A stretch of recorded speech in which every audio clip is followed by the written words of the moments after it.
Greetings to you. I'm Brother James Muhammad, a student in the ministry of the Honorable Minister Louis Farrakhan, and your host for this week's segment of Closing the Gap broadcast. We want to welcome all of our viewing and listening audience, and particularly those of you who are tuning in for your first or second time. We welcome you and we thank you for your support and thank you for your participation. We, of course, are very, very happy and honored to be able to present this platform to you, from which some of the teachings of the Most Honorable Elijah Muhammad, as they are represented by the Honorable Minister Louis Farrakhan, can be shared by and through some of the profound students of the Honorable Minister Louis Farrakhan and members of the Nation of Islam. We'd like to invoke the name of Allah, the Beneficent, the Merciful, the one God to whom all praise is due, the Lord of the worlds, who appeared in the person of Master Fard Muhammad, and we thank him for raising up from our midst his messenger, Messiah, the exalted Christ, the one whom the world has been awaiting and expecting for the past 2,000 years. We thank the Most Honorable Elijah Muhammad for that one who he has fashioned and shaped and prepared, his top student and his national representative, the eternal door to the eternal leader, who is the Most Honorable Elijah Muhammad. The man of whom I speak is the Honorable Minister Louis Farrakhan. It is to these men that we are deeply grateful and highly honored for this wonderful opportunity to present to you some of the teachings of the Most Honorable Elijah Muhammad. I'm very happy to be joined by our hosts, our esteemed co-host, our dear sister, Stala Muhammad, the interim editor of the Final Call newspaper. And I love to say, the greatest paper that has ever been published by the greatest publisher. And we are also joined by our dear brother and co-host, student minister, Chad Muhammad of Muhammad Mosque number 47 here in the great city of Tampa, Florida. We have a wonderful broadcast for you this evening. We are blessed to be hosting our dear brother hailing from the great city of Dallas, Texas, in the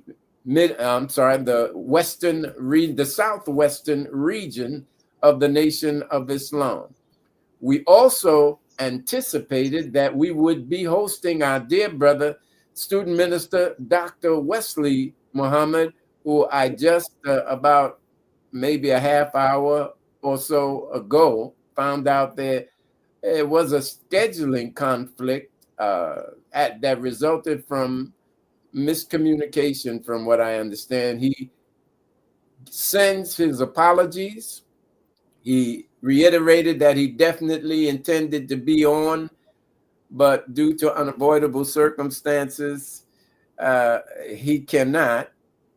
And I think he's entertaining his daughter for her birthday.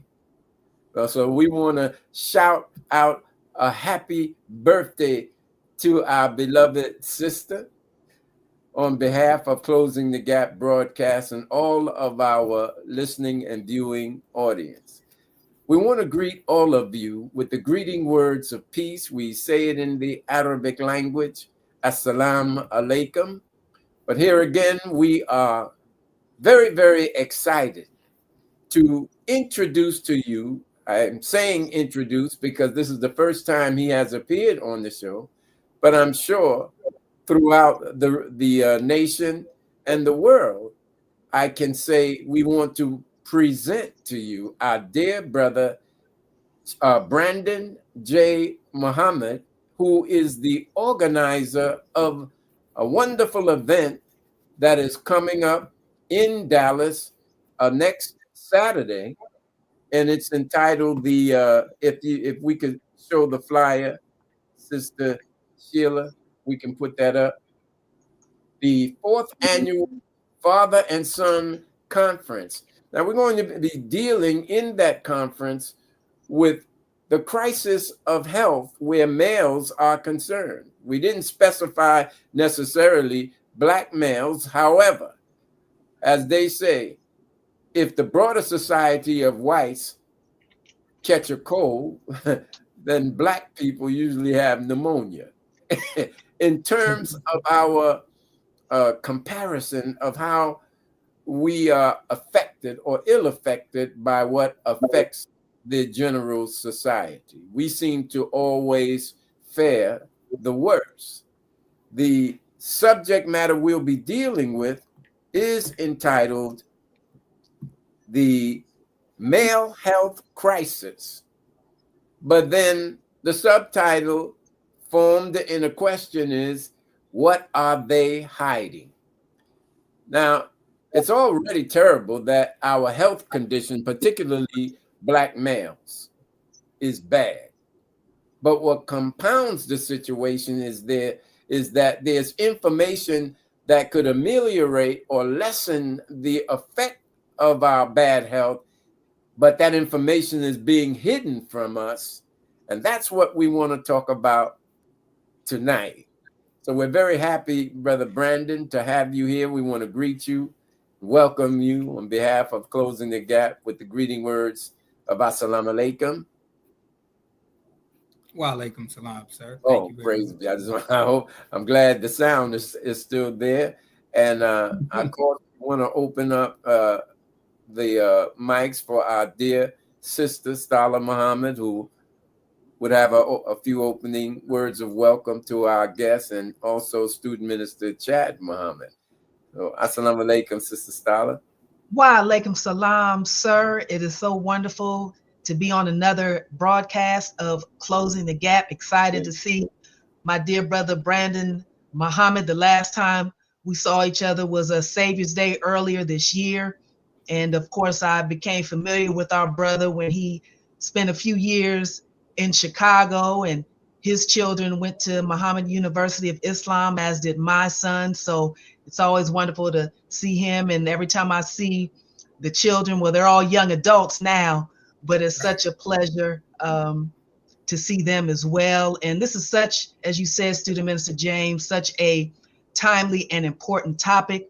So for those brothers and sisters who are tuning in to our show this evening, please make sure that you share the link, text family members and friends, share the broadcast, the male health crisis, what are they hiding? Definitely timely. And for any questions as we dialogue this evening with our brother, Brandon Muhammad, please make sure that you type your questions in the chat, and we will strive to get through as many of them as we can. So once again, welcome to Closing the Gap. And now I will pass the mic to Student Minister Chad for any opening remarks he would like to share. Praise be to Allah. Thank you, Sister Stalin. Now, I just concur. We welcome you, Brother Brandon. Your bio is very interesting. We're looking forward to, as Student Minister James read it. And I think for those that's listening and tuning in, they will see the importance of this subject, and to see from the ground up where you came from and your interest and invested time in it. I think it's wonderful. So we look forward to having you on the show. And for the listening audience, like Sister Sala said, please share. This is a very important topic. Thank you. All praises due to Allah. Now, for those of you who may not be familiar with our dear brother, Brandon Muhammad, we do have a bio on him with a brief description of his history and contributions and accomplishments that we're blessed to enjoy. He as a member of the Nation of Islam, and particularly a member of the Great Mosque in Dallas. So he's referred to as Chef Brandon J. Muhammad. I talked to him about his culinary skills, and he said he got some skills. So I will reserve my confirmation of that whenever I'm blessed to be in Dallas. I can co-sign for sure, Brother James. Oh, all right. Praise our brother God. master chef. Thank you. Well, we look forward to it. But our dear brother Chef Brandon Muhammad was born into a family of cooks and chefs.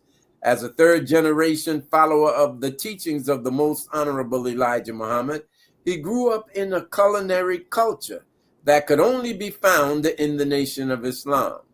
While his friends would race to his parents' and grandparents' homes for meals, he didn't quite understand why they were so excited to eat that cornbread. That's interesting. That cornbread. He has quotes around that cornbread. Or those candied yams, or those white beans. He later discovered that his family's normal dishes of cream of wheat bread and sweet banana, squash, and navy beans were not normal at his friends' homes.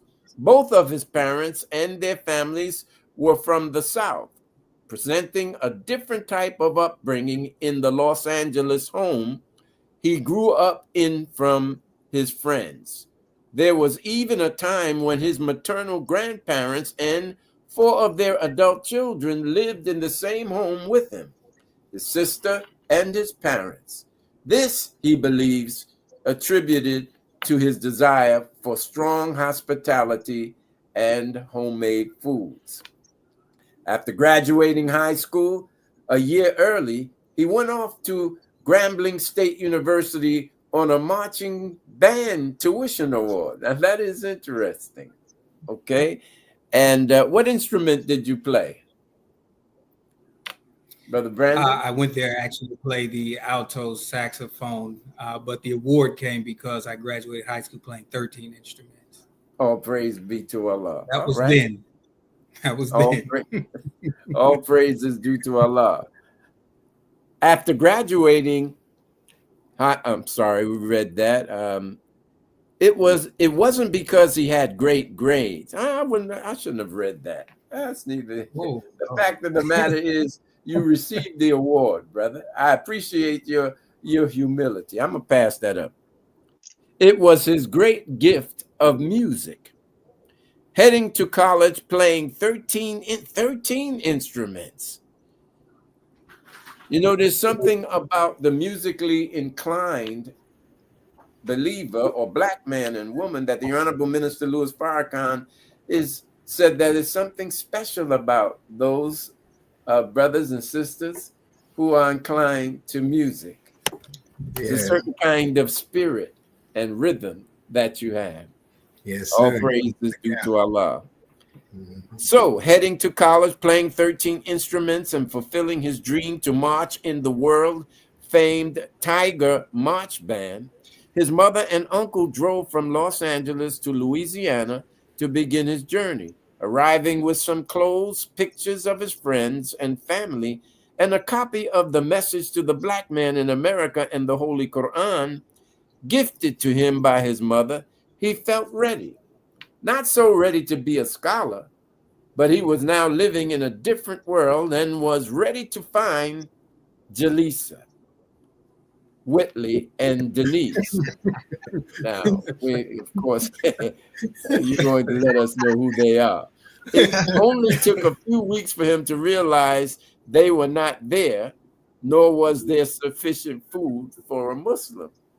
With his survival skills, he began cooking for himself in his dorm room and sharing the food with his roommates. The strong desire to do for self kicked in, and it was not long before he began selling food from his dorm room. This eventually led to him earning the name on campus of the Fish Man, as he would go door to door with hot whiting fish sandwiches. The food sales were going well enough for Fishman to add soft drinks and snack food to his menu. He knew the people enjoyed them, but he would get back to his dorm room too late at night, realizing wisdom might be missing from his tactics. he began to learn how he could increase his sales as well as finish selling earlier in the night. This led him to handpick the doors he knocked on, wherever he would smell. This is being very candid here, brother, but I'll share it with him. He said, he said, wherever he would smell marijuana, he knew two things. They were spending money and they would be hungry. Now, of course, I know nothing about that kind of, growing up in a holy atmosphere, being holy myself, I know. But anyway, I learned college. All praise is due to Allah. But you're right. All right. They were spending money and they would be hungry. Sales went up and went much faster. 30 years later, Chef Brandon has added to his repertoire. Chef Brandon's ginger lemonade, Chef Brandon's cucumber melon lemonade, and Chef Brandon's buttermilk bean pie. He has authored Cook to Live with Chef Brandon and Family, and I met my father at his funeral. That's a book that he authored. Life Lessons. Oh, let me read that again properly. These are the books that he authored. Cook to Live with Chef Brandon and Family, and I Met My Father at His Funeral. Life Lessons. Life Lessons I Thought I Knew. The study of this book ultimately gave birth to the Father and Son Conference. Now, of course, we're making, we're trying to be humorous, but the subject matter that we're going to be dealing, which is largely as a result of our diet, is a very critical subject. The subject of the male health dilemma, particularly the Black man's health here in America. We're going to be discussing that. And again, as the subtitle indicates, there's information that is hidden from us that would otherwise ameliorate or lessen the ill effect of our health here that we're not being given. Mm-hmm. So we're going to be talking about what's being hidden, Brother Brandon. But to our listening, viewing audience, thank you for tuning in. And now I want to present to you and introduce to some our dear brother, Brandon, Chef Brandon J. Muhammad. The floor is yours, dear brother. Assalamu alaikum. Oh, walaikum salam. First, thank you all for even allowing us the opportunity. As anyone, a believer in their right mind, we would be remiss not to thank Allah who came to us in the person of Master Fard Muhammad. Myself, I say so much more for his mercy. Had it not been for his mercy, I wouldn't be on this call. Yes. And for what I like to say in my prayers regularly, bearing witness to the physically living exalted Christ, the most honorable Elijah Muhammad. That's right. And the physically living Messiah right here in our midst, the Honorable Minister Louis Farrakhan. I thank all of them, and I'm learning every day to thank them more for blessing me to realize some of the things that Allah has given me and some things he has spared me from. So every day I get a little bit more and a little bit more. And I pray to Master Fard Muhammad that he doesn't have to punish me to be grateful, but that I am humbly grateful for his intervention in our affairs. That's right. So, Brother James, as you stated, we are in our fourth annual father and son conference, and the root of it is really wanting to be an example of the Father and the Son. Yes, sir. That is the model for us to follow, and in how to live. The Most Honorable Elijah Muhammad said to us that eating to live is not only about the physical food, but it's also the spiritual food and that which we lend our mind to. That's right.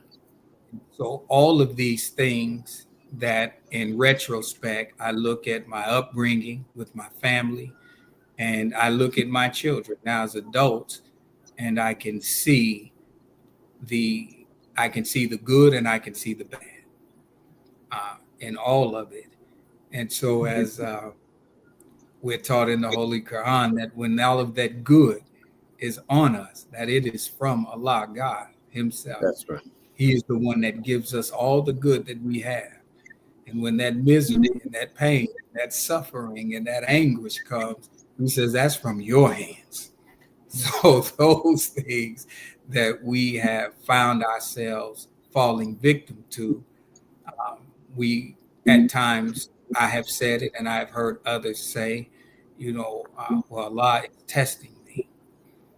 And sometimes we are being tested, and other times it's situations that are from our own hands.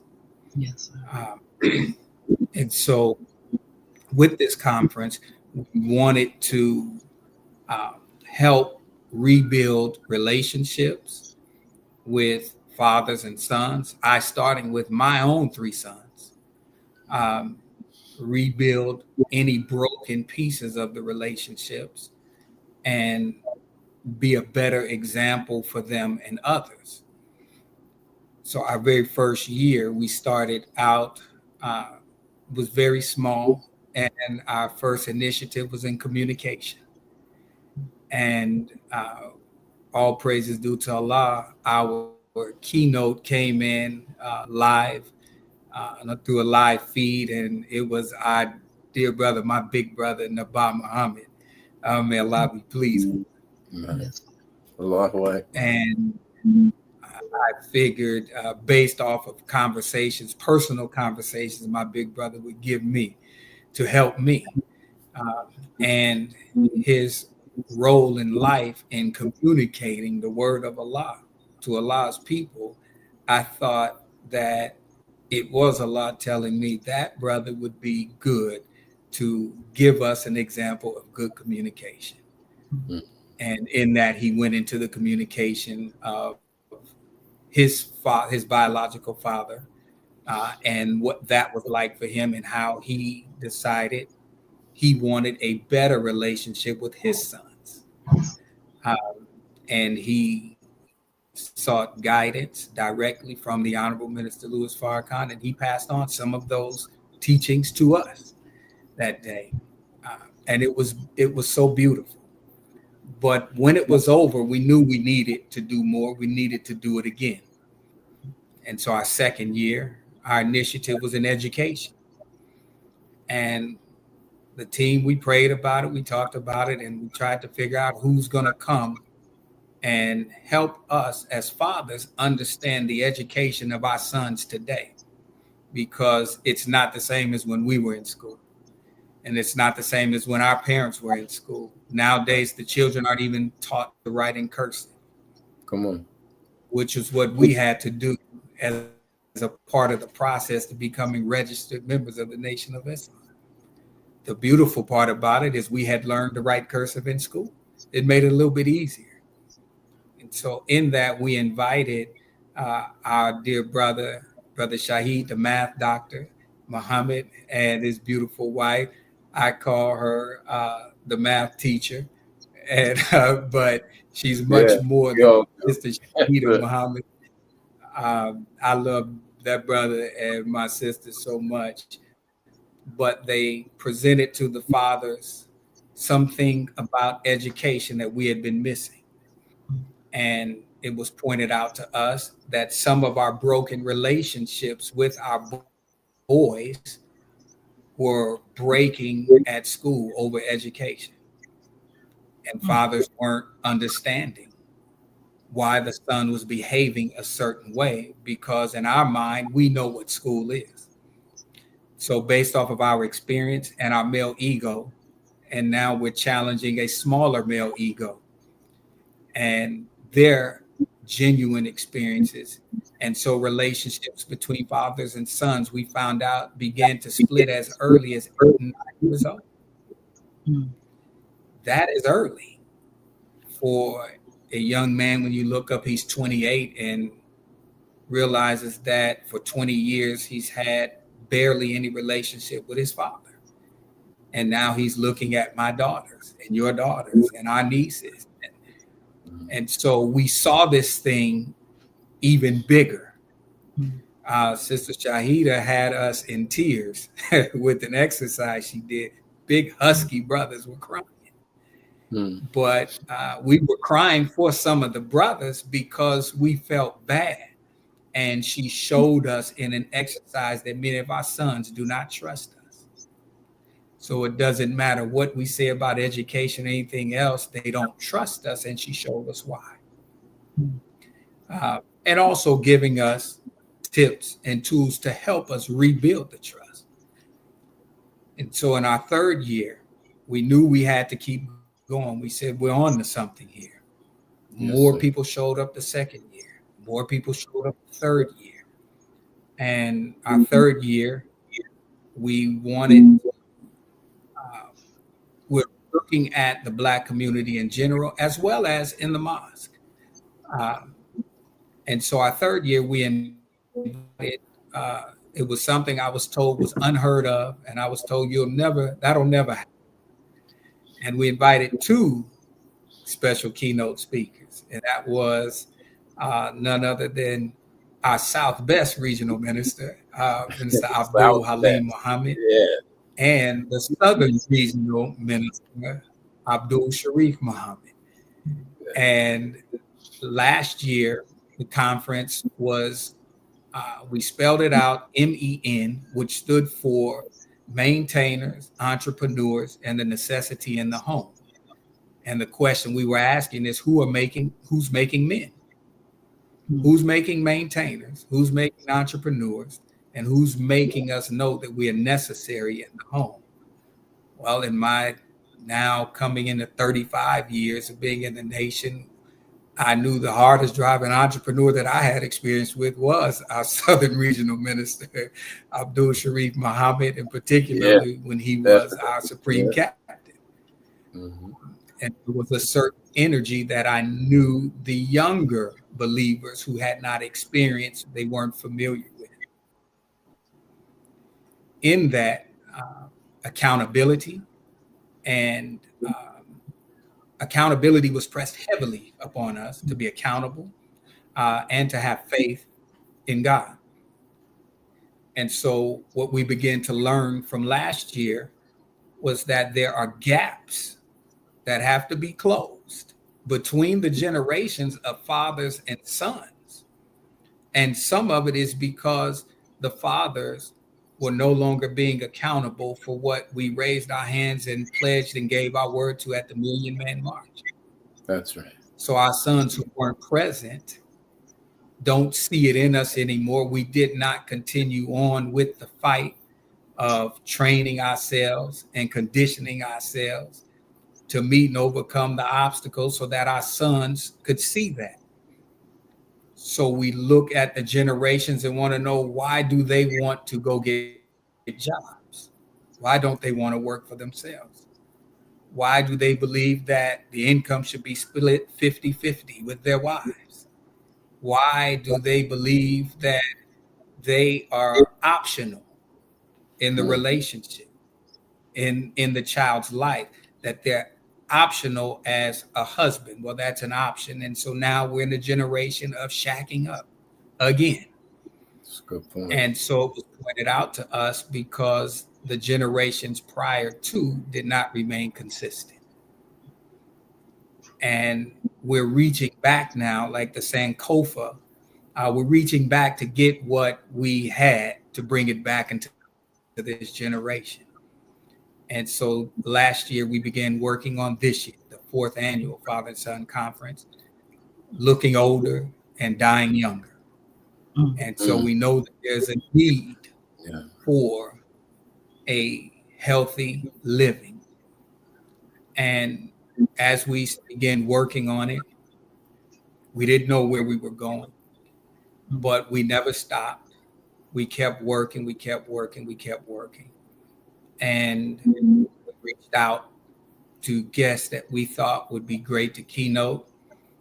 Dr. Wesley was one of them, and he graciously accepted to keynote, and particularly once he found out what the subject was for.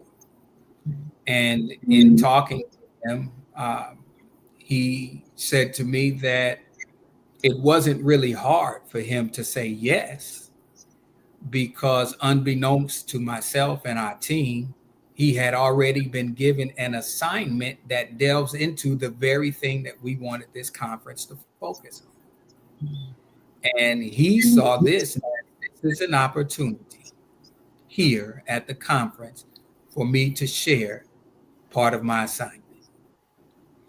And so we didn't know that. And we did not know that the world would be encouraged, both male and female, to start going to get health screenings and getting checkups and going to the doctor after they heard both of the broadcasts of the stories shared for our dear brother out the Western region, Brother Abdul Malik Saeed Muhammad, right here on this broadcast. Yes, sir. And we didn't know that this was going to be a thing. And so after hearing these things, and things started coming out, and more brothers started coming to me about what they had experienced, we knew that Almighty God Allah had his hand on this, because we could not have planned that. We didn't know to plan that. And that made us stand firmer, and that made us fight harder.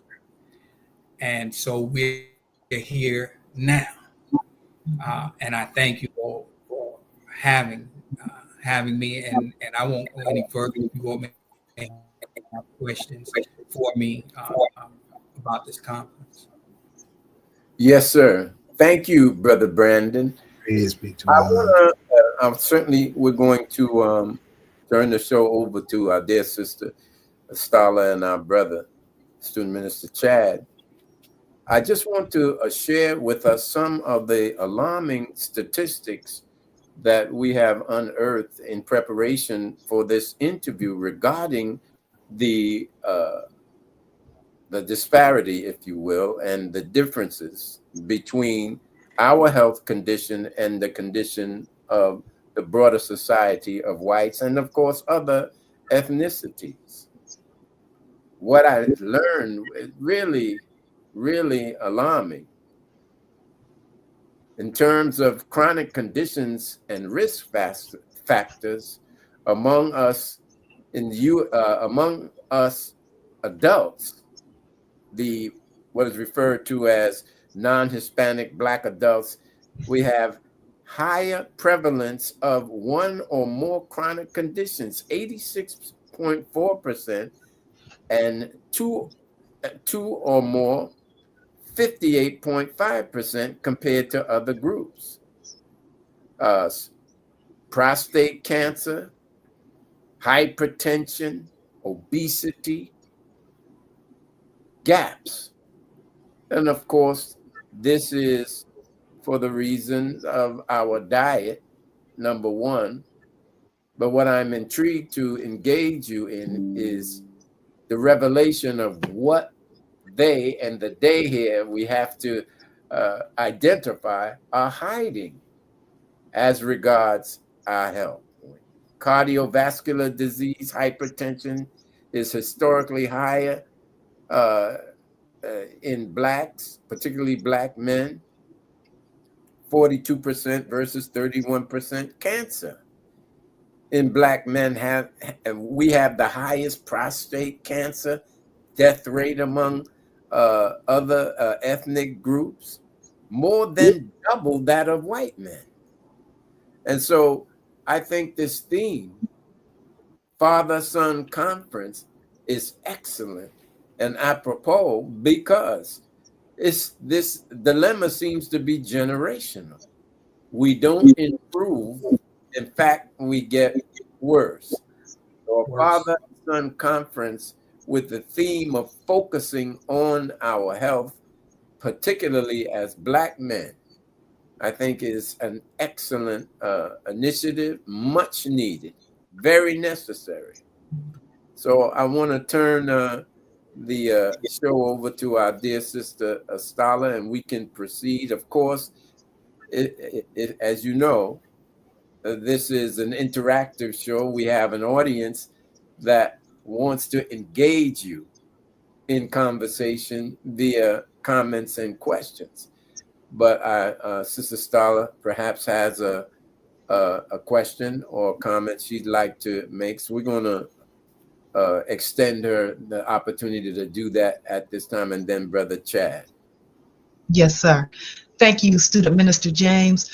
Brother Brandon, for fathers and sons or mentors and maybe mentees who are interested in attending the conference, of course, we know the dynamics between, parents and children, depending on the ages of the children. Sometimes the way that you communicate needs to change depending on the age of the child. So what are your recommendations in terms of, is there, for the age of the son, is there like an age limit in terms of, do you want elementary, middle school, high school, where they're at a particular point in their development where they can communicate and be able to feel comfortable, in an open space communicating, with their fathers, particularly maybe if there's been some issues there, kind of share some information in terms of, is there, an age requirement, or what seems to have, been your experience over these past few conferences in terms of that dynamic. Yes, ma'am. Thank you, sister. From our very first one, our first conference on communication, we had a breakout session, and the youth were set apart in a separate room, and the fathers and the adults were in a separate room. And there were exercises that we were to do. In the room with the adults, we had a brother, 74 years old, and he was given the opportunity to speak whatever he desired to us based on what was on his heart and his spirit at that time. And all of the men in there, of course, we were younger. We all agreed and gave our word that we would shut up, sit down, and listen. We would not interrupt him. And that came about as a result of seeing a poll online and talking to different women in my family, some that I know at work. And the question was, what do you wish men would do more of or would stop doing? And the poll, the number 2 answers was 1, listen, and 2, stop lying. And so the men gave their words that they would listen and they would not lie by saying they were listening, only to let him finish talking, to raise their hand so they can say what's on their mind, because they really weren't listening in the first place. Right. So we gave our word that we would do that. And in the other room, the youth had an assignment, and it was called Young Man Tell It. And what they were assigned were, they were allowed a safe space, and all of the fathers and the mentors and the grandfathers and the uncles agreed that they were in a safe space to speak their mind and speak their heart. And so it went all the way down to 7 years old at this time. Yes. And they came back with a list of questions for us. And we all agreed that we were going to answer the questions truthfully if it applied to us. The 7-year-old's very first question was, why didn't you marry my mother? Wow. So I thank God that didn't apply to me for my sons, because my sons were in there too. Yes, sir. But the brothers who had to answer it, some of them, it was very hard. My point in saying that is, though he was 7 years old, we don't know what's in his mind unless we give him the opportunity to express it. Yes, sir. We think as adults and egotistical males that we know what they're capable of. We already know they're not like us. We have our children work our cell phones for us that we pay for. That's true. Because they keep up with technology. They haven't taken a class on it in the world, and they can take. And so this is all you got to do. You know, a 4-year-old can run your. They pick up faster. They pick up sharper. And so as we move further along, we have to allow those who can communicate to communicate. And so what we did for the conference, if the young brother is unattended by a mentor or a father, then he has to at least be 10 years old. And we know we have single mothers who want help. And so we will allow them to drop their sons off, not to come in, because he needs a safe space. We all need the safe spaces, but it is for men. And sometimes the conversation is in a manner in which we wouldn't speak in front of women. And not that it is profane or anything like that, but sometimes it's hard to be direct with someone, especially a 17, 18-year-old and his mother standing there. Yes. And he wants to answer. He may want to, or he may not want to, but we give them the opportunity. And so like the Million Man March, we ask the sisters, stand back, encourage us, send us in, fill it up, so we can come back and get some more training and accept to be accountable for ourselves as men and be better examples, because the boys are watching us and they're doing what we do, not what we say. That's right. Praise be to Allah. Beautiful answer there, brother. Brother Brandon, I would also like to ask about, in your book, I met my father at his funeral that sparked the Father and Son Conference. Basically a healing effort for men to rebuild relationship and restore family order. Yeah. My question is, how has the breakdown of father and son bond contributed to the health and emotional crisis among men today? You know, and let me start by saying this. I am in no way an expert on any type of relationship, okay? Be it, you know, marital, father, son, or the relationship with God. I'm not an expert on it. But for this, I did do more research than I've ever done. And I cannot come anywhere close to my dear brother, Dr. Wesley Muhammad, or any of the other researchers that we are aware of. But it was very, some things were disturbing to see the trend in our young boys. One that sticks out in my mind is that as a child, that we're taught that scripture says that as a child, you speak as a child. We're not only speaking as children, but we think as children and we process information as children. And so some of our young children are seeing adults do what we were taught were adult things. Things that we used to have to leave the room for, they're allowed to be in the room to see. Wow. And so they process this information with a child's mind, watching adult behavior, using adult language. We'll see them and say something to them and they'll fire back just like an adult. And so then we fire back like an adult, but don't realize we're talking to a child and they're only processing it as a child.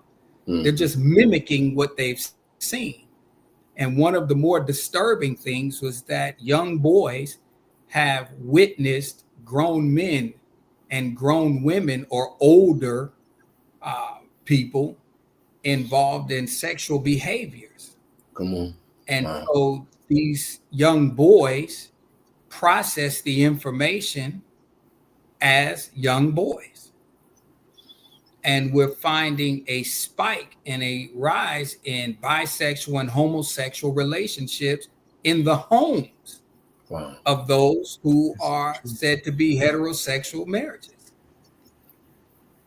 There is a correlation between the way this child understands the relationship between their mother and father, or the man and woman in that home, and what they determine is good for them. They're processing the information like children.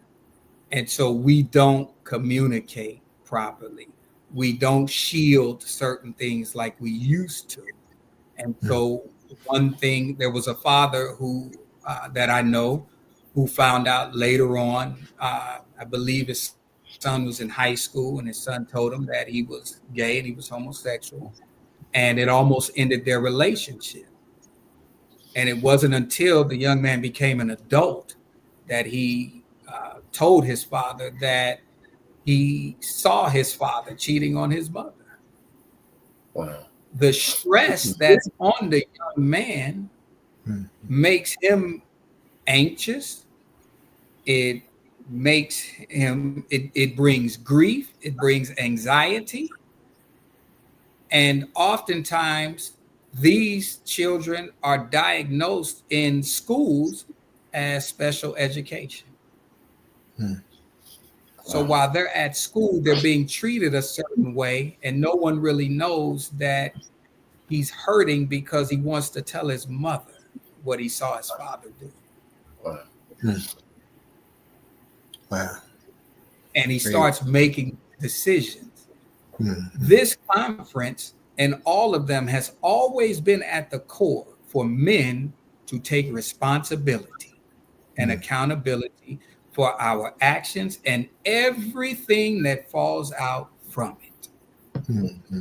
Everything that falls out from it. And it's hard because we don't generally have the conversation straightforward.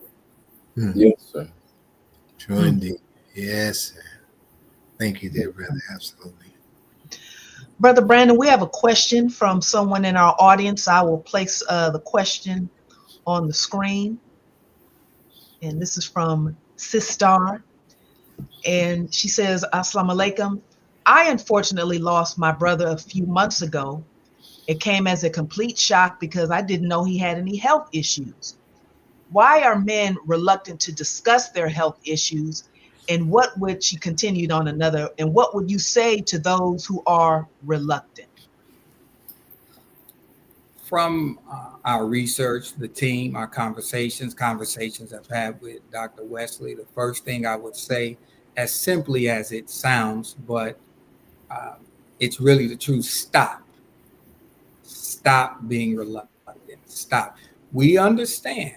We know the Tuskegee experiment existed. We know doctors today in medical school will tell you that in their studies, in medical journals, there is data that is said is specifically for Black women, specifically for Black men. And this is how you treat that population. Right. So it is no secret that we go to the doctor and we don't feel comfortable at times. There's no secret that some of us will go to a doctor. As a matter of fact, my eldest son just told me last week, he went to his doctor and he said he didn't like it and he's looking for a new doctor. I said, son, why? He says he was in the room 5 minutes and he told me I was okay. My blood work looked good and he left. Wow. He said, I want to know if I need to be aware of something. Right. And so most of us do not know when we go to the doctor that we can ask for additional testing. Sometimes it's covered by insurance. Sometimes you pay out of pocket. But we can ask for additional testing. Some of us don't even know to ask, Doc, I don't know my blood type. Can you test my blood type? If we're ever in an accident and we need blood and we're now married and we're with our spouses, and they're asking her, your husband needs blood. What is his blood type? She doesn't know because he doesn't know. So there is a certain interest that we have to have in ourselves. Part of this is we are afraid. If there is something in our family, heart disease, diabetes, cancer, and these things may be found in our family, but also our diets run in our family. That's right. If you eat like Big Mama ate, and she died at 52 of a heart attack and high blood pressure, and that's the meals that you eat regularly, and we are obese and overweight, chances are you will catch what Big Mama caught. Not something that floats in the air, but there are changes that we have to make in our diet as well as what we entertain. But for men, what we're finding out is that we're scared. We're afraid to go find out something. Now, interesting enough, I had a doctor said to me, he asked me, did I know what early detection does? And I said, yes, it's, it helps you to find something, early before cancer, for example, is stage 3 or stage 4. He said, that's what most people say. He said, the data now is saying that early detection pushes your funeral back 20 years. Now, my youngest son and your son, Sister Starlet, they were in class together. My youngest son is 20 years old. And so when I think about that, had something been wrong with me 22, 23 years ago, and I didn't find out until after he was born and it was too late, I would have missed his entire upbringing. Yes, sir. And I say that not to be a downer, but I want us to understand the value of that. Erase the last 20 years of all the joy, pain, happiness, and memories that you have of your child. Come on, Brother Brandon. Yes, sir. You would not have seen Barack Obama if that was the most important thing to you. You wouldn't have seen any of that. Think about that. These things that are supposed to be paramount in our lives and most important in our lives, like the care of our children, our own self. If we would go to the doctor, oftentimes we're finding that some of these illnesses can be checked, treated as an illness before it becomes a disease. Yes, sir. Wow. Praise be to Allah. Our next question comes from our dear brother Tony Muhammad out of Mosque number 29, our regional headquarters. And he states, 1 Corinthians chapter 16, verse 13 through 14 reads, be watchful, stand firm in faith, act like men, be strong. Let all that you do be done in love. He said, can you expound on why it is important for us as men to learn how to practice loving ourselves? Thank you, Brother Tony. Brother Tony's one of my favorite brothers down there. Yes, mine's too. Ours too. That's right. Yes, sir. Beautiful. And I don't know if I can expound on it, why it's important. But what I can say is that our families are looking for us to be men. And by that, they're looking for us to be maintainers. They're looking for us to have an entrepreneurial spirit, even if it's working a job, have a hustle on the side, something. Right. You get your pink slip today. You don't want to have to go home tonight and say, I don't know what I'm going to do. But that is a part of loving ourselves and understanding the necessity of ourselves in our children's lives, in our sons' lives, because they're mirroring us. what the Honorable Minister Louis Farrakhan has been teaching us over and over and over again, that as men, we are to be responsible. Even when we think we're not, we are responsible. Now, we look at with in our conferences, we teach that the word responsible or responsibility, your level of responsibility is based upon your ability to respond, not react, but respond. Point, yes, sir. And that whatever level your ability is at is going to be how responsible your response is. So we need self-development. Men are too afraid to say, I don't know. We think we're going to be looked at bad for saying, I don't know. Even after we have been taught that God himself, the originator, went back into himself and studied himself. Yes, sir. The Most Honorable Elijah Muhammad said it was painful.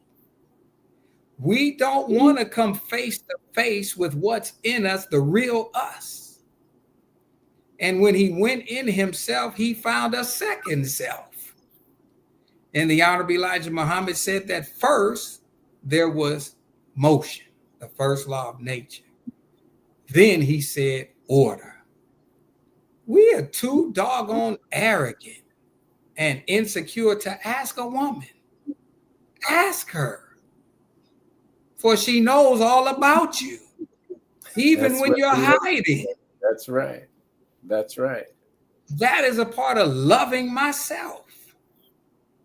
Now, I went, just side note, I went shopping some clothes a couple weeks ago, and my youngest daughter was with me, and two of my sons were with me, and we're picking out things, and my sons are saying this, hey, yeah, no, not that, Dad. Yeah, this looks good. So I stopped. I said, hold on. I asked her, I said, Mecca, what do you think?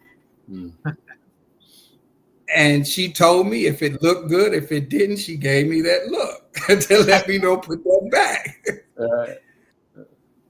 But my point is that she has a brain. That's right. And she has a brain like I do and the rest of us that is shaped and fashioned by God himself. That's right, brother. So why wouldn't I ask her? If I love myself enough to say, well, I want to look my best, well, let me ask someone who's going to tell me when I don't look my best. Someone is going to be honest with me. And then someone's going to tell me, hey, you look good. That looks good. And she did. She helped her father pick out an outfit, and I was happy with it. It's a little younger than I would have went for, but I got it anyway. Oh, praise is due to Allah, brother. Yes, sir. Yes, sir. Yes, sir. Brother Brandon, of course, the relationship and dynamics between, parents and our child and our children, the dynamic between a mother and her son is going to look different between the dynamic of a father and son, a father and daughter, a mother and daughter.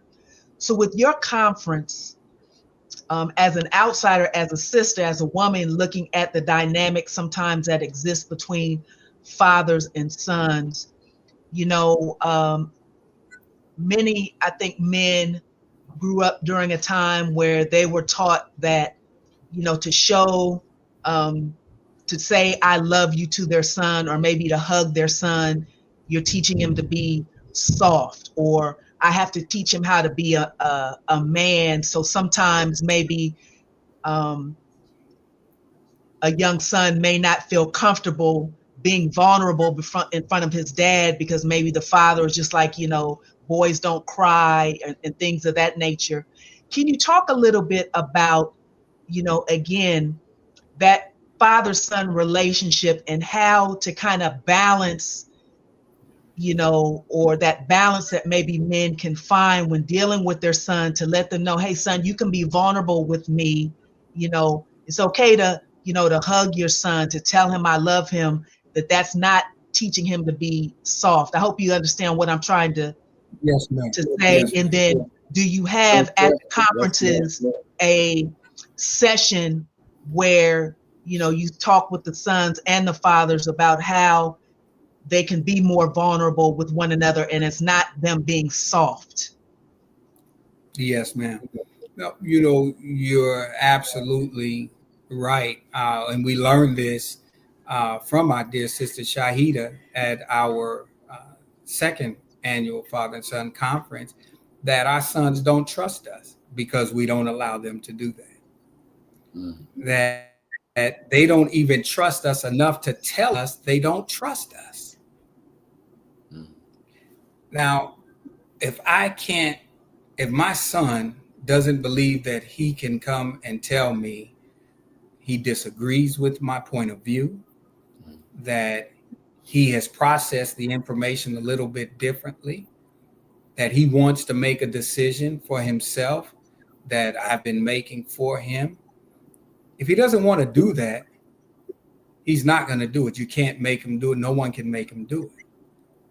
And so then he'll go out and find someone else that he can talk to about it. What we're finding is that fathers have trauma most of the time from childhood. And so our childhood trauma, this thing happened at 9 years old. And now my son wants to come and he's talking about the very thing that was a traumatic experience for me at 9 years old.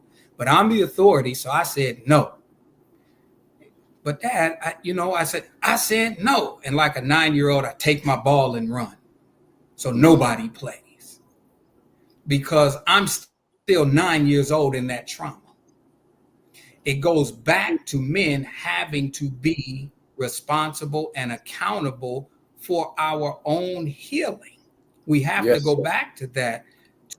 It also sends our sons into their homes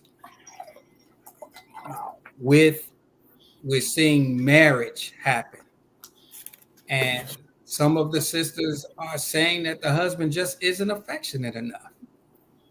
Some sisters have said that he acts like he's embarrassed to hold my hand in public. He acts like he's embarrassed to kiss me on the cheek. And this is the wife who's had the children. They're a family, but he's mimicking his father. Wow. Now, as an adult, we may say, son, don't do that to your wife. That's not right. But he's following you, Dad. Come on, brother. So Dad has to go back and say, son, I messed up right there. I messed up. Part of my book that I met my father at his funeral. I didn't actually meet my father at his funeral. My parents were married. My father raised me. And they were married until he passed away. But what I learned was that I learned so much about my father at his funeral from people who came to the funeral because I didn't really pay attention. I thought I knew more than him. Wow. And he had a saying that he would say to me, he'd say, the more I teach you, the dumber I get. And he was trying to tell me that everything coming out of your mouth, I taught you, but you keep talking to me like I don't know anything because I hadn't lent my mind over to someone else. My father was not very affectionate. But what my father did was we were never evicted. He never had a vehicle repossessed. I never had to wear my sister's clothes. We never went to bed hungry. Come on, brother. If the lights got turned off, he knew how to climb that pole, turn it back on, and say, I'll pay him in the morning. If the water got turned off, he knew how to go back outside, pick that big block of cement up, turn that water back on, I'll pay him in the morning. He provided for us. He was there. He coached every little league team I played on. He was there. So I had to tell my son, you know, man, we've been evicted before. You have had a car repossessed. And I saw that it was the norm for my children. So I had to go back and tell my sons and my daughters, I apologize to them because I didn't give them what I was given. I had to become responsible for what I had given my children. And the reason I'm looking at them sideways, what is wrong with this generation? They're following after you. That's what's wrong. You did not do it right. And so when we realize it, we have to go back. My sons are adults right now. I hug them and kiss them on their cheek every time.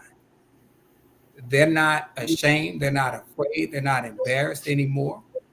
And children, you know how it is when they get around their friends. But they also realize that some of their friends didn't have a father to do that for them. So it breaks those barriers down for them, allow them to speak. And this was something I didn't do. I made that mistake with my children growing up. My word was final, as if they couldn't think, as if they didn't have a thought outside of what I said. And so now as adults, I have to sit and listen to them and let them explain themselves without interrupting them. Dad, you have to do that. Do not interrupt them. Listen and stop lying, because your children know you don't listen and your children know your lies as well. Wow. Now, my dear brother, in truth, I did not necessarily anticipate this particular focus that we are engaged in right now. But as such, I want to ask you a question in the way of direction and guidance. Many of us who are older, we have grown children, some in our 40s and 50s, the children, that is. And we grew up in an environment where we became victimized, if you will. If we grew up in the hood, we became victimized by those things that occur in the hood when you're growing up poor and in the Black community, in the projects or in the ghetto, as it were. And when we get older, because of that, because of that particular growing up, it didn't stop us from fathering children, particularly sons.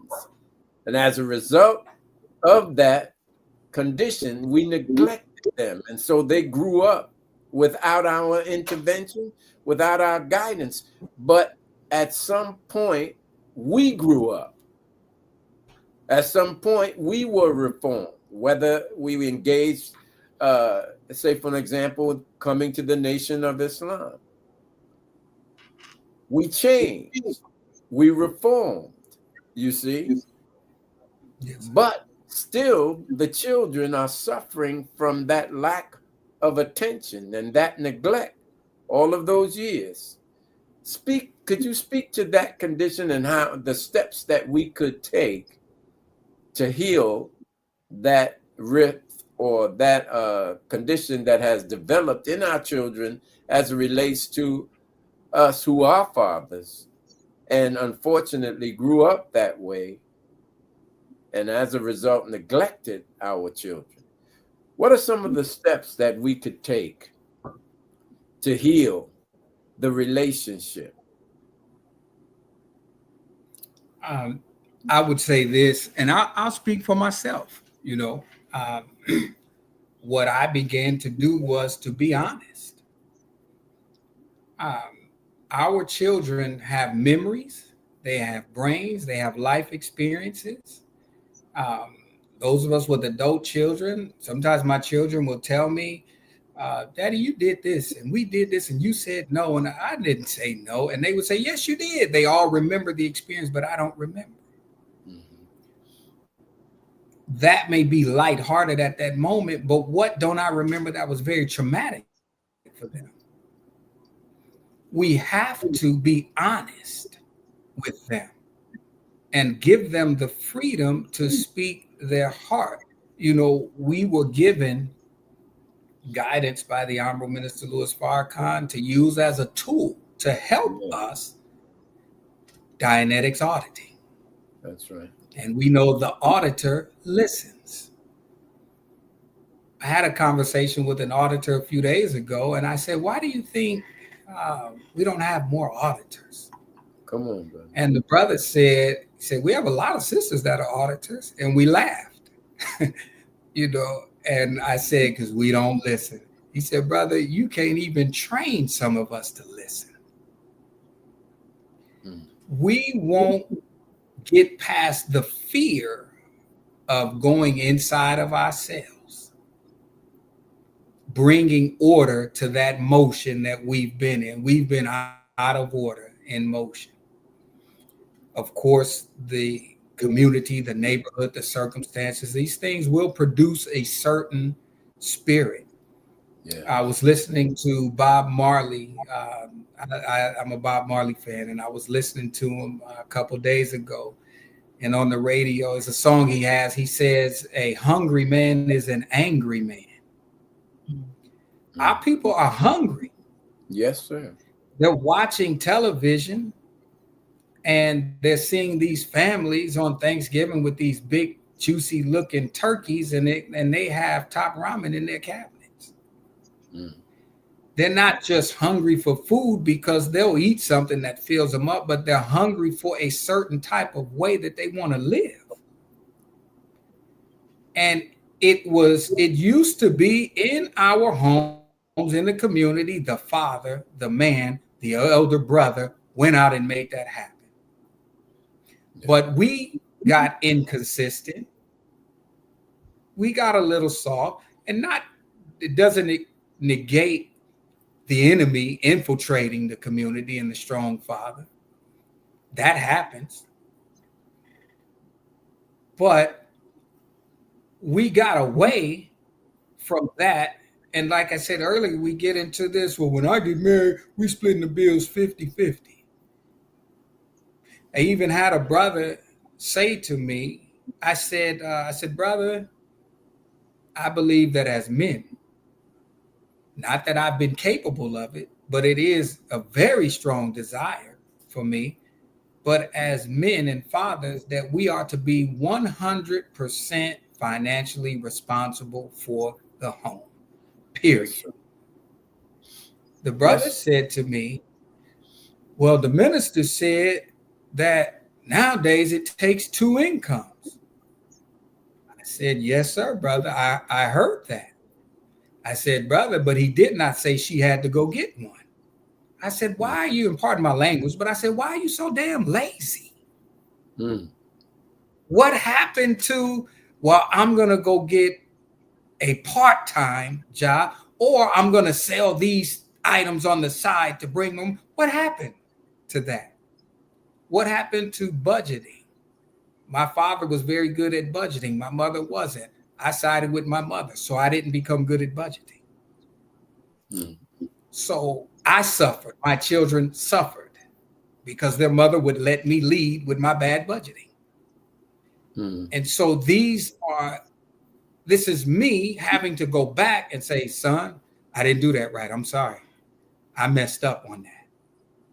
Hey, let's go over here with brother 75-year-old and let's both learn this from him. Why are we so afraid?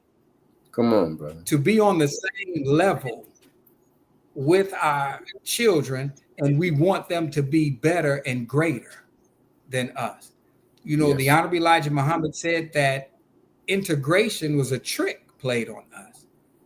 And some of us thought that meant only to live in the communities with white people and to eat at restaurants and spend our money with white businesses. Some of us believed that that was the extent of it.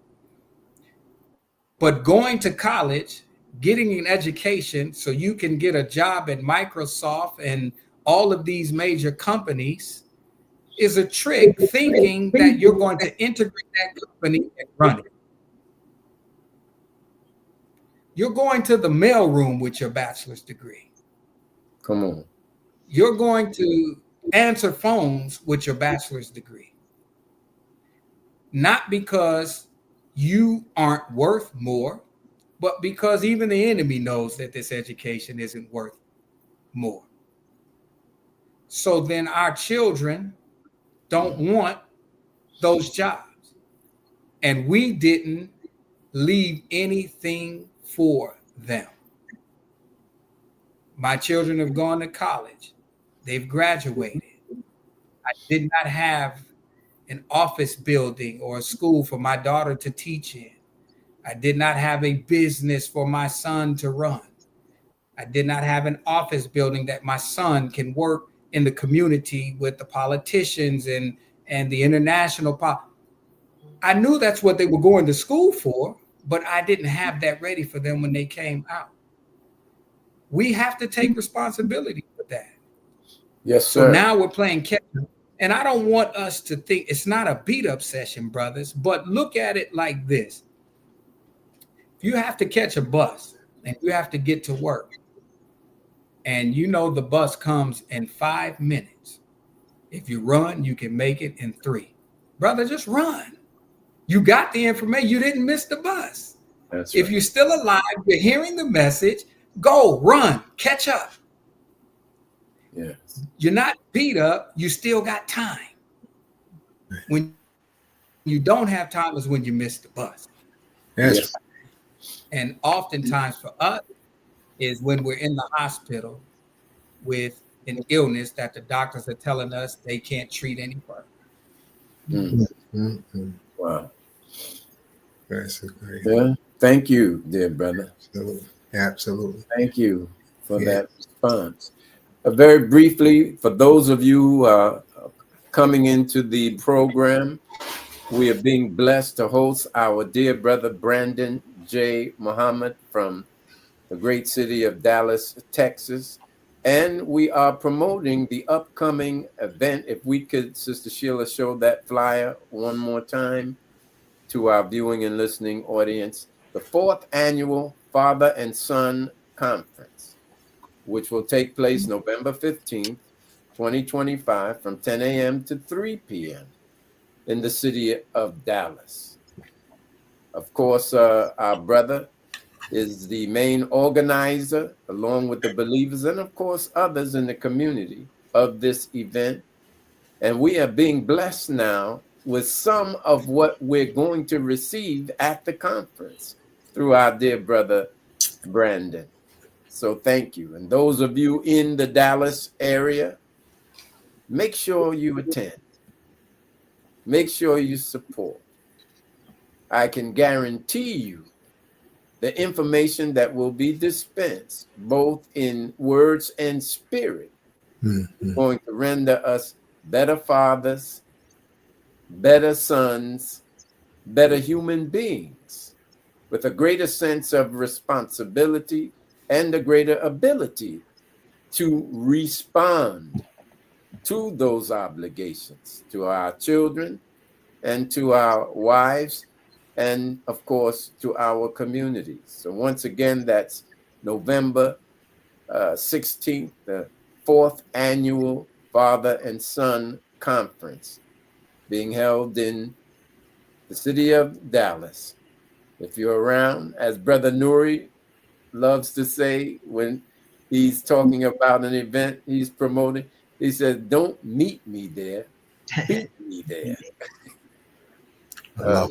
All praise is due to Allah, and thank you for tuning in. So let's continue. You know, we want to, of course, continue to engage our viewing and listening audience, but this information, the implication or indication of which, that, of course, is on the theme of the flyer, this information regarding our health and the crisis that exists in and with our health. And of course, the subtitle, what are they hiding? Let's talk about that. Who are the they that are hiding? Whatever they're hiding, obviously, it's something that we need to know. So let's talk about that, dear brother, and why the theme. The theme, of course, Yes, you sir. selected, you shared that with me. You know, in the Black community, there's always...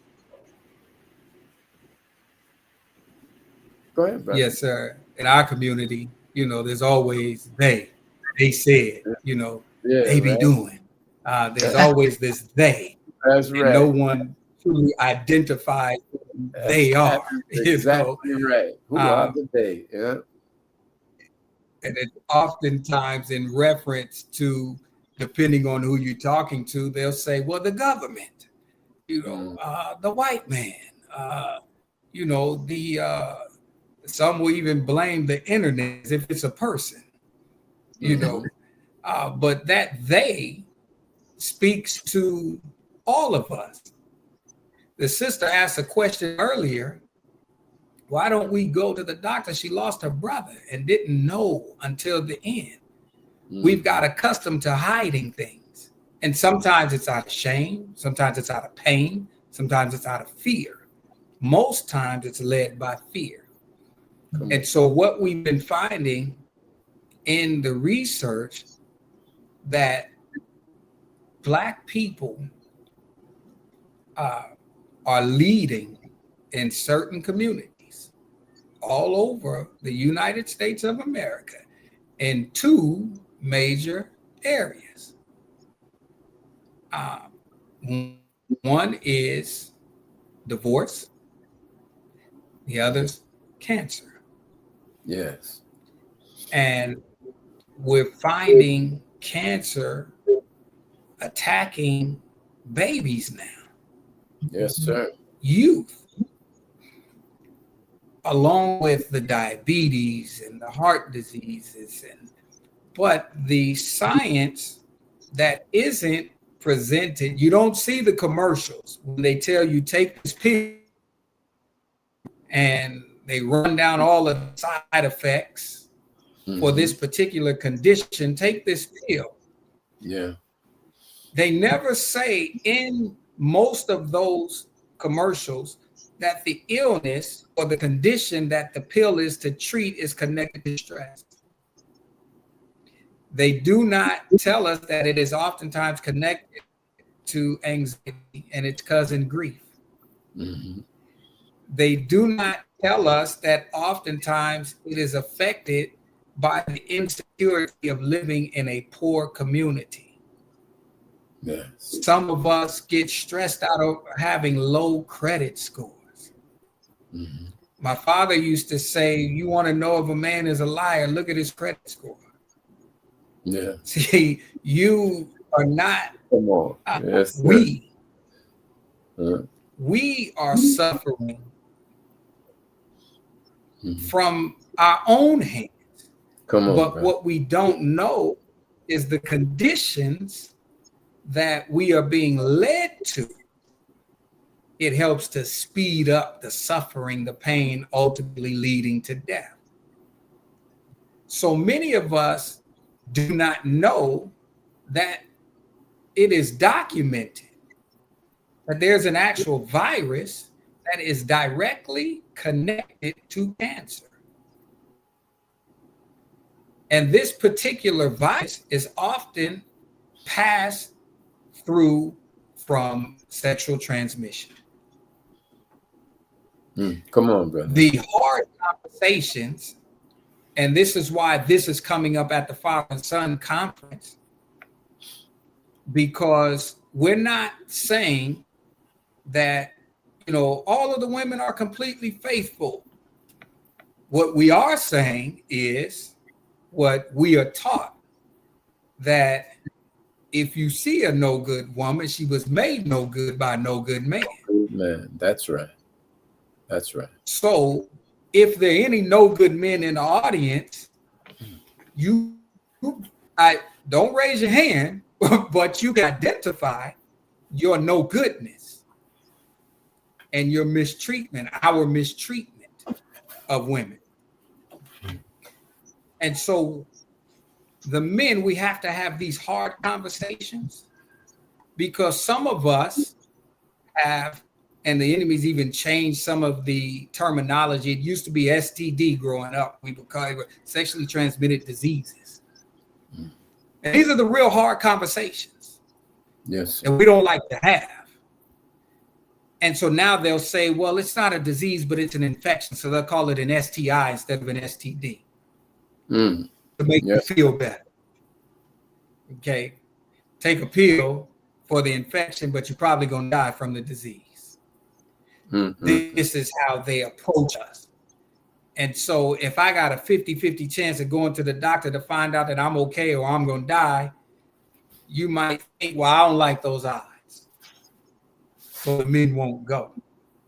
But what is happening is that when well documented that there is a particular virus that is passed on through unprotected sexual activity. And it is not heterosexual, homosexual, bisexual activity at this point, because there are, and I want to apologize in advance for any of the listeners and to you all. Some of these things are scenarios that we found out. I don't intend to trigger any pain for anyone, but these are real life scenarios that are happening. Yes, sir. And while some may not be guilty of it, some are, which is how the data became available. But there will be people who will claim that one of the other is not pleasing them the way that they would like to be pleased. So one leaves and gives their attention over to someone else who will please them as they say, want to be pleased. What is happening is that in these instances, there are times to where this particular, we call it cheating. The cheater actually goes and contracts this virus unbeknownst to themselves because it doesn't have a symptom. You don't just start coughing and so forth. It doesn't work that way. Sometimes, yes, but you might think it's a head cold. You might think you have flu. And then they go back to their spouses. And because they were unprotected in their cheating, if they feel any sort of guilt, they may decide they want to come back to their spouse. And now the guilt is there. And they say, oh, wow, I just exposed myself. I hope I didn't catch anything, but I cannot have protected sex with my spouse. That's going to reveal that I cheated. So they go back to their spouses in their regular behavior. And now they pass this on to their spouses. And in some cases, in women in particular, it can lie dormant for 20 years. While this man is thinking he's giving away for 20 years. Wow. Doesn't know he set off a time bomb in his wife. These are the real conversations that are taking place at the conference. And so we have information. We have help. We have resources. First, stop doing it. Yes, sir. And go get help. If it's auditing, if it's counseling, if you know someone that can lay hands on you, that's going to help you make a different decision. Oftentimes, the ones that's laying the hands on you ain't the hands you want to be laid on you to get you to do something different. Come on, brother. But if it comes to that, to save the life of your spouse and yourself, it may be necessary. Yes, sir. There was a OBGYN, a Muslim doctor I spoke with, and it was very painful in what he was telling me that he uncovered in many of his patients. And he said he had Muslim women as patients. And he said that in his studies, he found that the highest rate of infant immortality and miscarriages were among Muslim women. And he said these were women who had a husband who had other women. Wow. See, we get sensationalized by what's on social media, and we hear the brothers saying, in Africa, this is how we always been, and we can have more than one, and and then you have those that say, well, the Holy Quran says this, and the Holy Quran says one is best for you if you but knew. That's right. That's right. So when we go out, what happens? The sisters were telling their doctor that they were stressed out, wondering why he chose to be with another woman. Is she better than me? Does she look better? Does she cook? Now she's suffering from anxiety while carrying his child. And so oftentimes he said that these children and Muslim women do not come to full term. But the husband will blame the mother, the wife. She wasn't taking care of herself. She was always worrying about this and not taking responsibility for himself. What he explained to me, because he knows I'm a Muslim, and he was explaining to me as a Muslim, he said, we often think as fathers that when our wives are carrying our child, that they're only connected to. He said, no, brother. He said that child is connected to the father the way that we are connected to Allah. It does not have to be physical. Go ahead. Yes. He said that when the mother sometimes is having awful pains and she's not in labor, or she may go into early labor, he said sometimes it is the pain of the child feeling the father cheating. Now we have to think about this. Yeah. What man wants to intentionally harm his unborn child? Come on. No, sir. No, not one. And we say, I would never do it. Yes, brother, we have done it. And so we're finding illnesses in our home that weren't present in our families prior to our home. The stress on the wife is bringing about certain cancers. This particular virus is directly connected to cervical cancer, breast cancer, colon cancer, throat cancer, and stomach cancer. The science backs it. But I didn't ask for a group of cheating men to tell me the truth, but I'm just chancing that not many cheating men would admit that they are the cause of that. Yeah. But our sons are watching us. Brothers, we have to stop. It's a hard conversation. But I don't know if it's harder to have that conversation or to have a funeral. Come on, Brother Brandon. Go ahead. Trying to explain to your children how you gonna make it. This is, in fact, a serious and perhaps somber conversation. Yes. But I'm glad we're having it. And I'm thankful to Allah that we are having its conversation on this broadcast that reaches, on an average, a few thousand people on average, maybe more.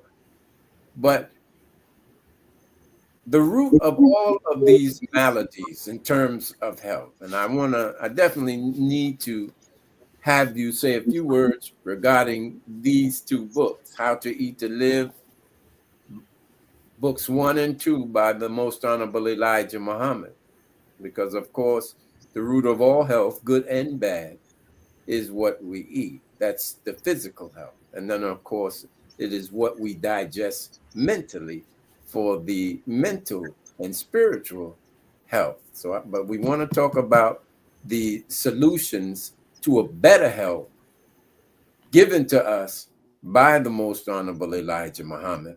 And I want to ask you this too. It's a father-son conference, but based on what we're receiving from you in terms of information, are women encouraged to attend this conference? No, sir, not in the form of an attendee. Okay. Understood. And not because it's find out. not because the information is not useful to women. Right. You know, as a man, as you get older, prayerfully, you get a little bit more honest and transparent. And we used to hear it growing up as boys, but we didn't like it. But I'll say today, as a man, women are smarter. They're sharper. They're faster to do right than the men. So some of the information, she probably only has to hear half of it to now. Well, I'm not going to do that. And while some of us, we have to get past our ego. You know, there was a saying that ego meant edging God out. And so we want to talk to the God in the man. Teach. And bring the God back out of him so that he can understand, as the originator went back and studied himself, every man has to go back and study himself. It's beautiful. Yes, sir.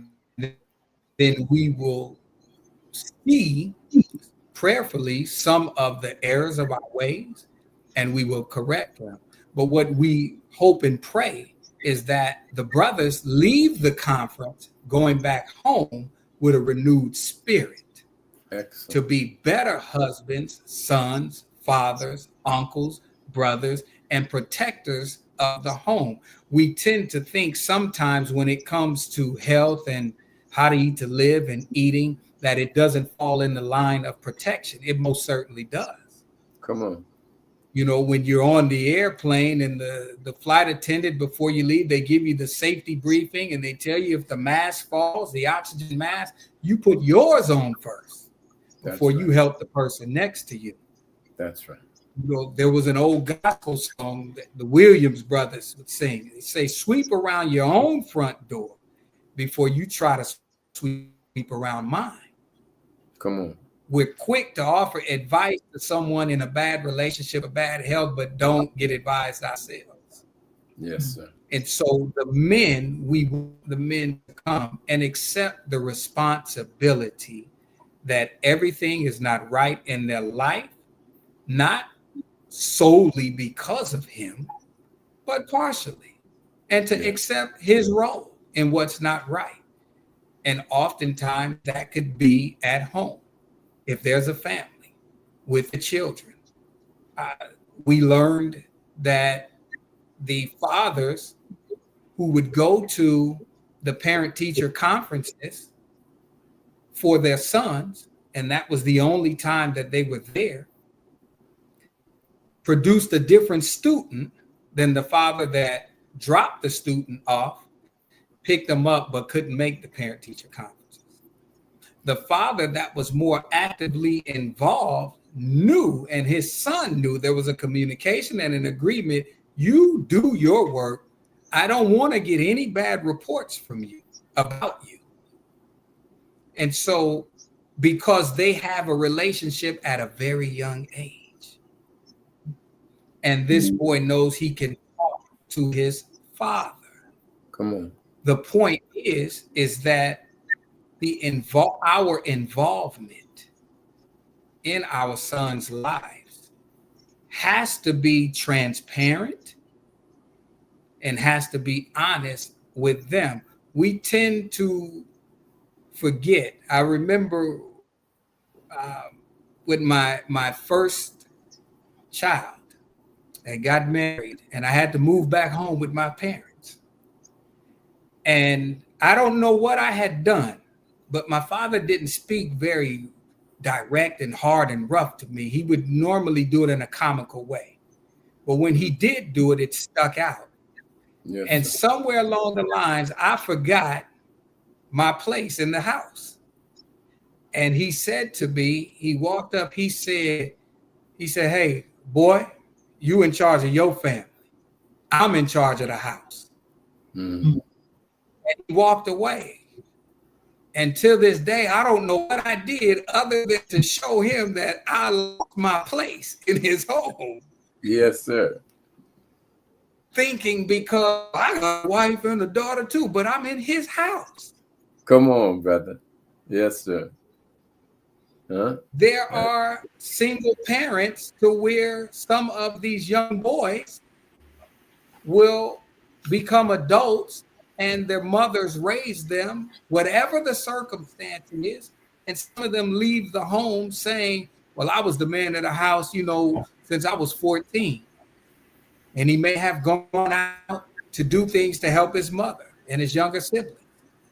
But I asked the question, who made the final decision in the home? Mm-hmm. And the younger brothers today will say, oh man, my OG, talking about their mother. Their mother, yes, absolutely. And then I respond to them and tell them, brother, you were not then the man of the house. You were just a man in the house. In the house. Beautifully put. And so he goes to get a wife who may have been raised with a father in the home who may not verbalize much, but it was kind of known he's the head of the household here. Yes, sir. And they can't figure out why they're arguing about taking the trash out. Mm. And he's saying, I go to work all day, you here, why you just can't take it out? Mm-hmm. And she's saying, I've been with the children, I've cooked, I've cleaned, can you just take it out when you get home? Mm. Because mama made all the decisions. So he's looking for her to make all the decisions. Well, we want those brothers to come to the Father and Son Conference. Yes, sir. And we just want to get a different perspective. I would love to be there myself, brother. Yes. All praise is due to Allah. We are, thank you, Brother Brandon. We are approaching that time in the broadcast where we have to go to our closing remarks as well as our announcements. Perhaps if there's one more question that can be entertained in the question and comment section, but it would have to be very brief. So is there a question? We got about, I would say about maybe 10 minutes. No, that's not a question in the comments. No. He basically answered them all. Oh, praise be to Allah. Yes, very yes. Good. Very good. Well, then I would, I want to thank you once again, Brother Brandon. Of course, we missed our dear brother, student minister, Dr. Wesley. I know that he would have been a great contributor to this broadcast and to this information. But I must say, the way what you have shared with us, your candor in sharing it. That's right. And the sincere spirit with which you shared it, and of course the knowledgeable way you shared it. While we missed our dear brother's present, I'm telling you, you did an excellent job, brother. We certainly appreciate it, certainly enjoy it.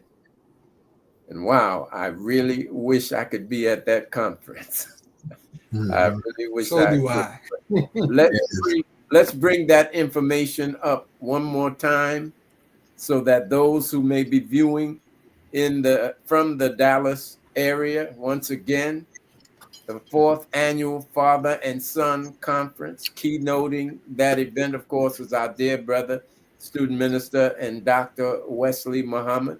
There are other esteemed guests.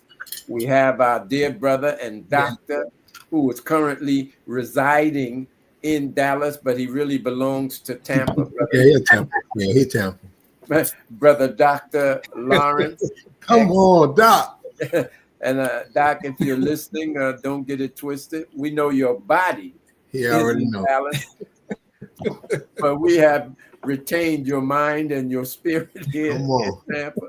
Absolutely. Dear sister, Mrs. Yolanda Hamilton, she will be there, and guest, and of course our dear brother and pastor Robert White. I am absolutely sure that whoever is blessed to attend will be absolutely edified, inspired, instructed, and properly guided. Mm-hmm.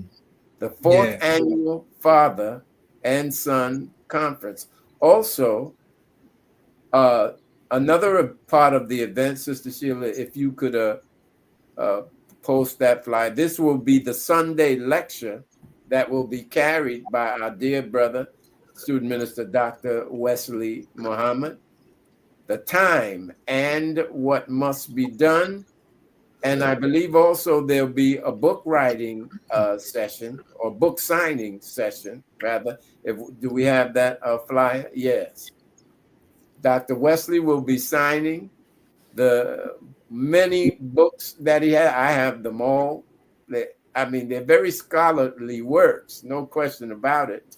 Informative, instructive.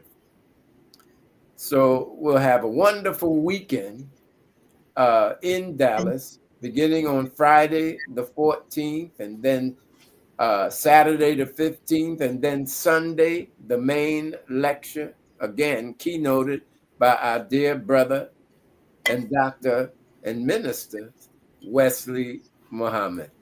So if you're there in that area, even if you're a little distance away, get in your cars, get on the bus, or get on however you can. Make it to this event. All praise be to Allah. And I would, I would love to add for our presenters, our other presenters that are coming. They were all hand selected, by the team. And our dear brother, Pastor White, from the Freedom Church here in Bedford, Texas, which is a suburb right outside of Fort Worth. Our brother is coming strong. We had dinner last week. I had dinner with our team, and he brought his wife, and he is ready, and he is doing a talk to us on mentorship. Come on, because it used to be a time to where we're walking down the street in the neighborhood. You see the young little brother, he's out of line. He didn't have to belong to us, but he belonged to us. So we would, hey. That's right. You know better than me. Come on. Somewhere along the line, we stopped doing that. Yes. And so even the responses, "You're not my daddy," would come out. Again, mimicking an adult, but processing information as a child. And so Pastor White is actually doing a talk with us on the mentorship of Paul to Timothy. Go ahead. Yes. He's coming straight out the scriptures. Yes, sir. What better example, teaching and guiding do we have than that, other than that which comes from God? All praise be to Allah. That's exactly right. Going to show us that even in scripture, God shows you how to mentor the youth. Our sister Yolanda Hamilton from Why Get Insured. She was actually our guest last year, and we brought her back this year. And Sister Yolanda is from South Dallas. And so anyone who's familiar with South Dallas understands that comes with a certain spirit. It would, in Tampa, it would probably be the spirit equal to College Hills, Jackson Heights. Oh, you know about these things. That's right. What you know about College Hill, bro? When I vacation, I put the hood on my trip. That's where our people are. But this sister has that spirit and background, but she's very logical. And so her presentation is she's going to actually show us how to get insured. And her presentation is called Insure Your Prayers, because faith without works is dead. Right. So you don't get to pray that someone gets over the illness. She said, insure them. So that they can get the best medical treatment that they can get. And if God calls them back to themselves, she says, I don't give to GoFundMe's because I offered you life insurance before they died. That's an important point. Yes, sir. Very much, right? And even she taught us insurance, their insurance policies for those that may not have medical insurance. She presented to us there are insurance policies that we can use life insurance policies to where we may have to pull money out of it to pay a doctor bill to get a procedure done that will save our life. That will save our lives. That's right. Yes. So it's very important for us. We insure our phones. We insure cars. There are renters that have renter insurance. Right. But we won't insure the gift that God has given us to do the work that he has assigned us to do. So All she's praise coming be to Allah. in that spirit. And of course, our brother, Dr. Lawrence, is going to share his story, his journey. That's right. He's a retired colonel out of the U.S. military, and he acts like it. He's a beautiful brother, no question about it. He is such a soldier. I mean, beautiful spirit that brother has. And his presentation is called Cancer, the Uninvited Guest. Yes. And so, my dear brother, there's a certain point at which we have to close the broadcast so that we can archive this broadcast. It has to be under a certain time. So I don't mean to cut you off, but I want to get the announcement, and we want to archive this broadcast. It's so very, very important and informative. So I'm going to turn it over to Sister Starla and Brother Chad for the closing announcements. We kind of have to. Yes, sir. Go right ahead, sister. Yes, sir. Of course, we want to remind our viewing and listening audience, of course, thank you for tuning in. There you see the current edition of the Final Call newspaper. And if you would like to take out a subscription, you can visit www.finalcall.com. There you can take out a digital or a print subscription or take out both. And of course, when you are in your communities, large and small, when you see the FOI out there with a physical edition of the Final Call newspaper, make sure you grab a physical edition and don't just pick up one for yourself. Grab another one for a family member or friend. On that very same website, if you hit the button that says store, that will take you to store.finalcall.com. There you can order the books and messages by the Most Honorable Elijah Muhammad, as well as the Honorable Minister Louis Farrakhan and other student ministers of the Nation of Islam. And last but not least, you can tune in to Final Call Radio. You can, on that very same website, click on Final Call Radio, or you can download the Final Call Radio app on your device. And there you can tune in 24/7 to excerpts from messages by the Honorable Minister Louis Farrakhan, as well as select musical selections from his musical project. And from there, I will go ahead and pass the mic to Student Minister Chad for his closing announcements. Thank you. Thank you, Sister Starlin.